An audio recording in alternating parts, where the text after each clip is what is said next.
Hello बच्चों, स्वागत है आप सभी का लेट्स डिस्कस में।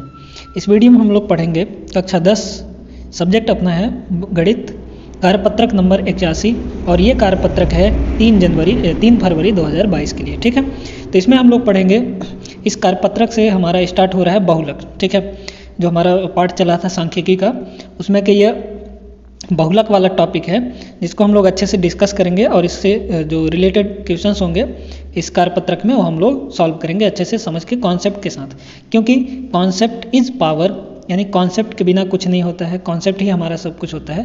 तो कॉन्सेप्ट के साथ हम लोग ये सारी चीज़ें पढ़ेंगे, ठीक ना। तो देखिए, सबसे पहले बहुलक की जो परिभाषा होती है कि बहुलक क्या होता है उसको हम लोग देखते हैं। तो बहुलक क्या होता है? यह प्रेक्षण का अधिकतम बारंबारता वाला मान होता है। जैसे हमने डाटा इकट्ठा किया है ना, प्रेक्षण लिया, उसमें जो प्रेक्षण सबसे अधिक बार आएगा वही हमारा क्या होगा? बहुलक होगा।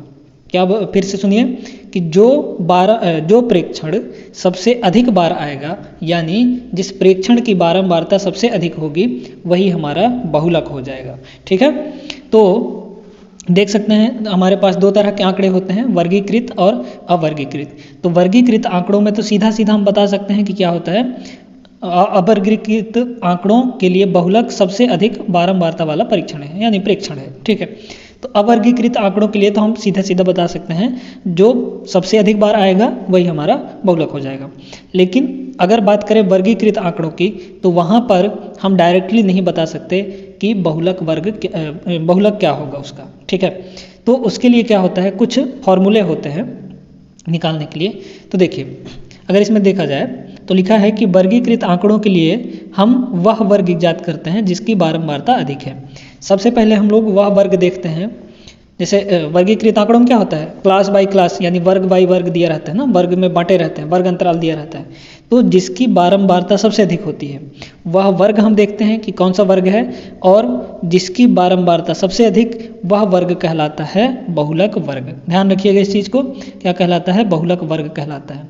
मतलब जिस वर्ग की बारंबारता सबसे अधिक हो वह वर्ग बहुलक वर्ग कहलाता है। तो यहाँ से एक प्रश्न कंप्लीट हो गया। मतलब बहुलक वर्ग किसे कहते हैं तो बता सकते हैं आप लोग कि जिसकी बारंबारता सबसे अधिक होती है, अधिकतम होती है, वह बहुलक वर्ग कहलाता है। इसके बाद देखिए, यह संभव है कि एक से अधिक मानों की एक ही अधिकतम बारंबारता हो। ऐसी स्थितियों में आंकड़ों का बहुविकल्पी आंकड़ा कहा जाता है। ठीक है, आंकड़ों को क्या कहा जाता है? बहुविकल्पी आंकड़ा। मतलब जैसे देखिए, बहुत से मानों का जो बारंबारता है वो सेम होता है ना। ठीक ना, क्या लिखा है? एक से अधिक मानों की एक ही अधिकतम बारंबारता हो। ठीक ना, तो उस स्थिति में क्या कहा जाता है? आंकड़ों को बहुविकल्पी आंकड़ा कहा जाता है। चलिए अब आगे इसके देखते हैं। जो इसका बहुलक निकालने का सूत्र होता है, यानी वर्गीकृत आंकड़ों का बहुलक ज्ञात करने का जो सूत्र होता है वो किस सूत्र से हम लोग निकालते हैं, और उसमें जो भी चीज़ें उपयोग में लाई गई हैं उनका अर्थ क्या है, ये हम सारी चीज़ें समझते हैं। देखिए, यहाँ पर लिखा है, यहाँ हम केवल एक ही बहुलक वाली समस्याओं की चर्चा करेंगे। बहुलक वर्ग के अंदर का कोई मान है। ये यहाँ पे बहुत ही ज़्यादा इम्पॉर्टेंट है, इसको समझने लायक ये है कि जो बहुलक होता है वो क्या होता है? बहुलक वर्ग के अंदर का कोई मान होता है। समझ गए? बहुलक जो होता है बहुलक वर्ग के बीच में ही आएगा, कहीं पे भी आएगा, जो भी होगा उसके अंदर ही होगा। ठीक है, चलिए अब इसको तो इतना चीज़ तो हम लोग समझ गए। अब ये जो सूत्र दिया गया है, इस सूत्र को हम लोग अच्छे से समझते हैं यहाँ पर, और इसी सूत्र के मदद से हम लोग जो भी उदाहरण है और जो भी प्रश्न दिए गए हैं उन प्रश्नों को हम लोग हल करेंगे। ठीक है ना। तो देखिए, ये जो हमारा सूत्र है, चलिए इसको अच्छे से समझते हैं। तो देखिए बच्चों, इस कार्यपत्रक में जो प्रश्न दिए गए हैं और उदाहरण दिए गए हैं उनको हल करने से पहले हम लोग पहले बात करते हैं इस सूत्र के बारे में, यानी जो बहुलक निकालने का सूत्र है उसके बारे में पूरा समझते हैं कि वो सूत्र में क्या क्या उपयोग किए गए हैं, उनका क्या मतलब है। ठीक ना। तो देखिए, जो बहुलक निकालने का सूत्र होता है वो होता है बहुलक बराबर L plus F1 minus F0 बटे 2F1 minus F0 minus F2 into H। अब इनको समझिए कि ये क्या क्या होते हैं। तो L जो होता है बहुलक वर्ग की निम्न सीमा होती है ना। जैसे जब हम लोग माध्यक निकालते थे तो उसमें माध्यक वर्ग ढूंढते थे, तो माध्यक वर्ग की निम्न सीमा क्या होती थी? L वहाँ पर लिखते थे, है ना, जब माध्यक का सूत्र लिखते थे। यहाँ पर बहुलक है तो यहाँ पर जो L है ये बहुलक वर्ग की निम्न सीमा है, ध्यान रखिएगा इसको, ठीक है। चलिए इसके आगे जो F1 है, यहाँ पर F1 होता है बहुलक वर्ग की बारंबारता, यानी जो हमारा बहुलक वर्ग होगा। अभी आगे जब प्रश्न करेंगे तो आपको अच्छे समझ में आएगा कि ये सारी चीज़ें क्या हैं, है ना। तो F1 क्या है, बहुलक वर्ग की बारंबारता है। यहीं पर F0 जो है वो बहुलक वर्ग से ठीक पहले वर्ग की बारंबारता है ना। बहुलक वर्ग होगा, उसके ठीक पहले का जो वर्ग होगा उसकी बारंबारता होगी F0। और यहाँ पर जो F2 है वो F2 बहुलक वर्ग के ठीक बाद की, जैसे हमारा बहुलक वर्ग ये हो गया, ठीक है। इसके जस्ट पहले वर्ग की बारंबारता होगी F0 और इसके जस्ट बाद की बारंबारता होगी F2, ठीक है। मतलब F0 यहाँ पर होगा, F1 यहाँ पर होगा और F2 यहाँ पर होगा, ठीक है। ये तीनों चीज़ें लेंगे हम लोग। उसके बाद जो H है हमारा, ये वर्ग अंतराल की माप होती है, ठीक है। तो चलिए अब इसके ये हमने समझ लिया कि इनमें कौन कौन से, मतलब इन सब का अर्थ क्या क्या है, L का, F1 का, F0 का और F2 का और H का, है ना। अब चलिए उदाहरण करते हैं। तो देखिए यहाँ पर पहला उदाहरण है, इसमें पहला उदाहरण दिया गया है, देखिए। तो पहला उदाहरण है, पहले उदाहरण में बोला है कि कारखाने के श्रमिकों की दैनिक मजदूरी निम्न प्रकार दर्ज की जाती है। बहुलक वर्ग की निम्न सीमा ज्ञात कीजिए, F1, F2 और F0 का मान भी लिखिए। देखिए प्रश्न में दिया है दैनिक मजदूरी दिया है श्रमिकों का और श्रमिकों की संख्या दी गई है ना। तो इसमें बोला है कि बहुलक वर्ग की निम्न सीमा क्या होगी, F1, F2 और F0, इन तीनों का मान क्या होगा। F1, F2, F0 जो इसमें है ना हमारे उपयोग हुए हैं, ये इनका सबका मान निकालना है। तो चलिए देखिए, सबसे पहले तो हमको बहुलक वर्ग निकालना है। तो बहुलक वर्ग कौन सा होगा, चलिए देखते हैं, ठीक है। बहुलक वर्ग कौन सा होगा, बहुलक वर्ग जिसकी बारंबारता सबसे अधिक होगी वही हमारा होता है बहुलक वर्ग, ठीक है ना। तो यहाँ पर हम बारंबारता में अगर देखें, बारंबारता यही है ना, F यही है हमारा श्रमिकों की संख्या। तो इसमें सबसे अधिक बारंबारता अगर हम देखें तो ये है 27, ठीक है, 27 है जिसकी बारंबारता सबसे अधिक है। और इस 27 के सामने कौन सा वर्ग है, 127 से 132, ठीक है। तो बहुलक वर्ग कौन सा हो जाएगा, 127 से 132, है ना, 127 से 132।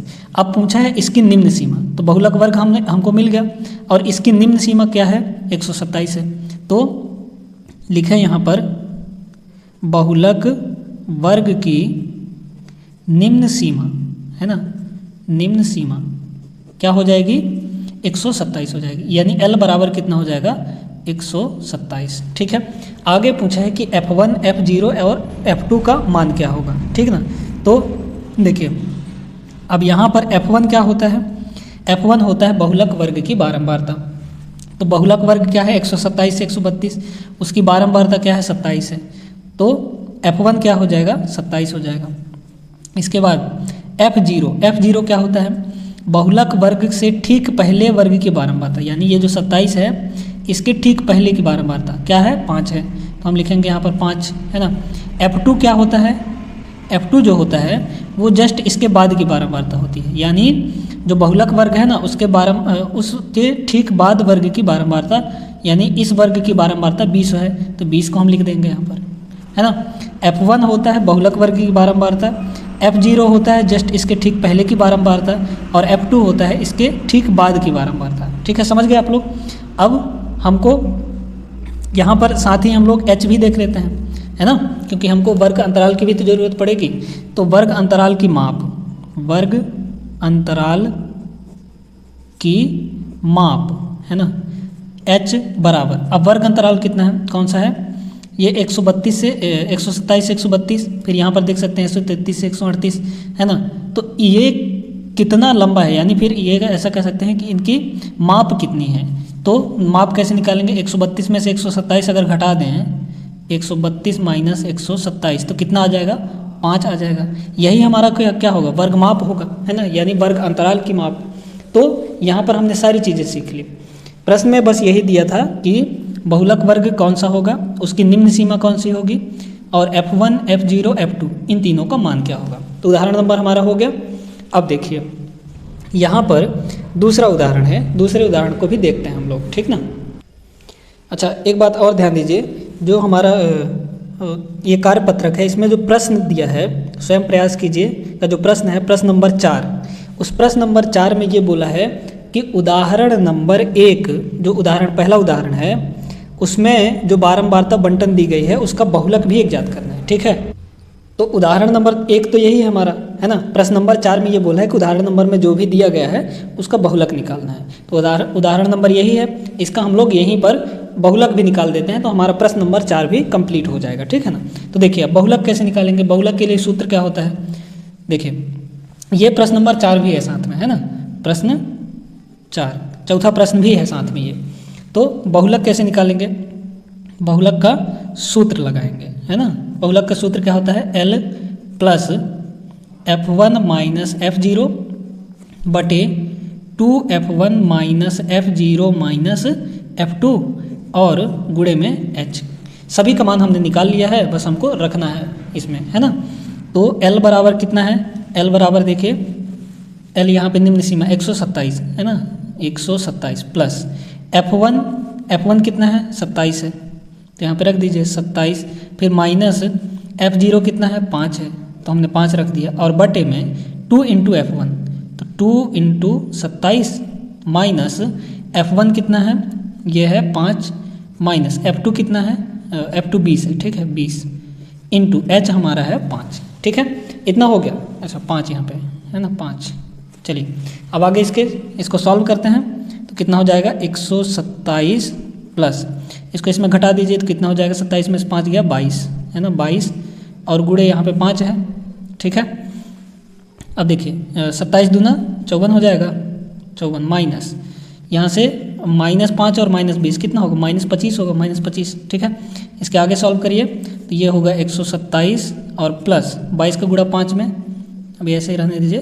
ठीक है, बटे 54 में से 25 घटाइए तो 14 में से 5 गया 9 है ना, और 4 में से 2 गया 2, 29 बटे मतलब 29 आ गया। ठीक है, 54 में से 25 अगर घटा दिए तो 29 आ गया। अब आगे देखिए, अब इसको कैसे हल करेंगे, तो यहाँ पर 22 का गुणा 5 से करिए तो 127 प्लस 22 पंचे 110 अब बटे 29 है ना, 110 में 29 का भाग दे दीजिए यानी 127 प्लस इसका भाग दीजिए कितना आएगा, तो इसका भाग देने पर आ जाता है 3.79। ठीक है, तो इन दोनों को जोड़ दीजिए तो ये हो जाएगा 130.79, 127 और 3 130 और दशमलव में 79, यानी बहुलक कितना आ गया, बहुलक बराबर हो जाएगा जो भी हमको दिया था, बहुलक बराबर 130.79 है ना, आंसर हो गया है ना।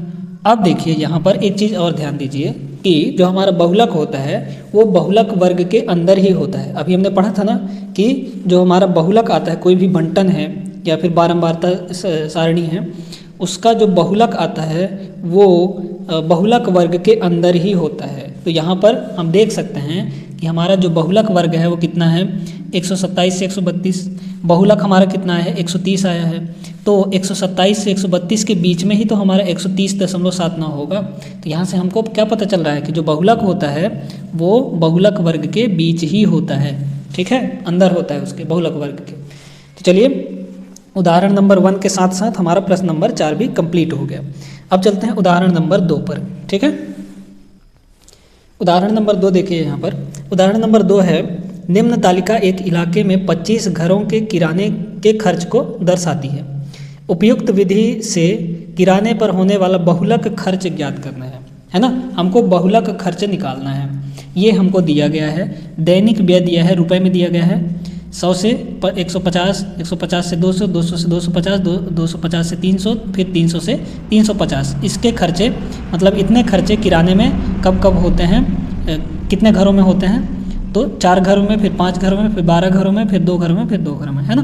तो ये दिया गया है हमको। अब हमको बहुलक खर्च निकालना है ना। तो कैसे निकालेंगे देखिए, तो यहाँ पर सबसे पहले हम लोग बहुलक वर्ग निकालते हैं। ठीक है, बहुलक वर्ग देखते हैं कि कौन सा है। तो बहुलक वर्ग कौन सा होगा, तो बहुलक वर्ग होता है जिसकी बारंबारता सबसे अधिक होती है। तो यहाँ पर देख सकते हैं कि जो 12 है, बारंबारता सबसे अधिक है 12 है ना, तो 12 के सामने जो भी वर्ग होगा वही हमारा क्या होगा, बहुलक वर्ग हो जाएगा।